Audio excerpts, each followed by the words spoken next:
Oedipus the King by Sophocles. Story summary.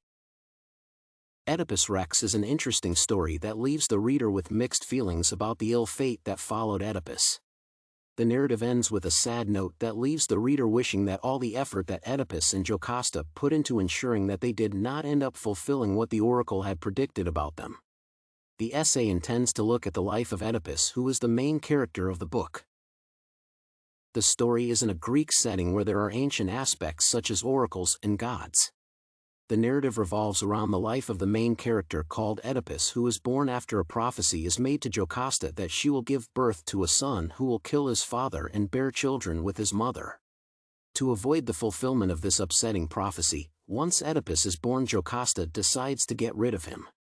She gives Oedipus to a herdsman who is supposed to get rid of him. Her husband Laios believes that the kid had been left out in the wilderness, and Jocasta believes that the servant had gotten rid of the baby that she had given him to dispose of.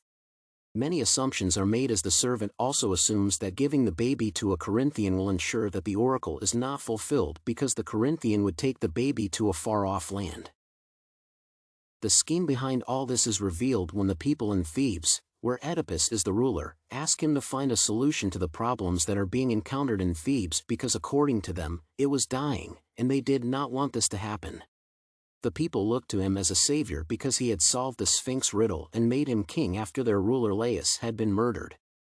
The people looked beyond the fact that he was a stranger in their land. This causes Oedipus to seek help from Tiresias, who was a blind prophet. Oedipus and the people want to know what is causing Thebes to experience the period of distraught, and Tiresias tells them that there is a person with bad blood in Thebes who is causing this to happen. They want to know who this is, but the information that Oedipus seeks to know will aggravate and bring forth secrets that were better left. Tiresias is reluctant to speak out, but Oedipus forces him to speak. He reveals, despite his wish to remain silent, that Oedipus is the bad blood. This makes Oedipus angry because he cannot understand how he is the bad blood while all he wants is to have Thebes restored to its former state. He suspects that Tiresias and Creon, who is Jocasta's brother, have plotted together so that Croats can take over the ruling of the kingdom by having him killed. Creon denies these allegations with reason, because he has ownership of a third of the kingdom and is not interested in ruling it. While the two are arguing, Jocasta walks in, breaks the argument, and seeks to find out why the two are arguing. Oedipus tells her, and she calms him down by telling him that oracles are not always true. She tells him her story, and instead of Oedipus finding peace in it, he sets an investigation to find out who murdered Laios so that he could be honored, since his death was not investigated as it occurred at a period when the people were trying to sort out the riddle. He intends to find the murderer and send him to exile, because he is told that during the murder, one of the people who had accompanied Laios survived, and he could describe and point out the killer. However, before the survivor arrives, it is made known to him that Laios was killed when a road forked into three paths. This makes him uneasy, since he also had killed a group of men when he was fleeing from his home in Corinth after the oracle revealed to him that he would kill his father and then bed his mother and have kids with her.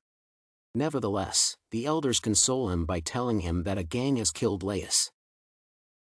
A messenger from Corinth arrives and informs him that his father in Corinth had died and that the people wanted him to replace him, but Oedipus would not go, fearing that he would end up fulfilling what the oracle had said about him. He narrates this oracle to the messenger, and he is told that he was not the real son of the rulers, so there was no possible reason as to how the oracle could be fulfilled. The survivor arrives, and he doesn't want to reveal what the rest are doubting, but he is made to say that he has given the child to a Corinth, and with this the people discover that the oracle had been fulfilled. Jocasta kills herself after this, and Oedipus digs at his eyes with her brooches, making himself blind. He goes to exile a blind man, and Creon takes care of his two daughters. This narrative brings out a clear message that once your destiny has been formulated, there is no way you can change that.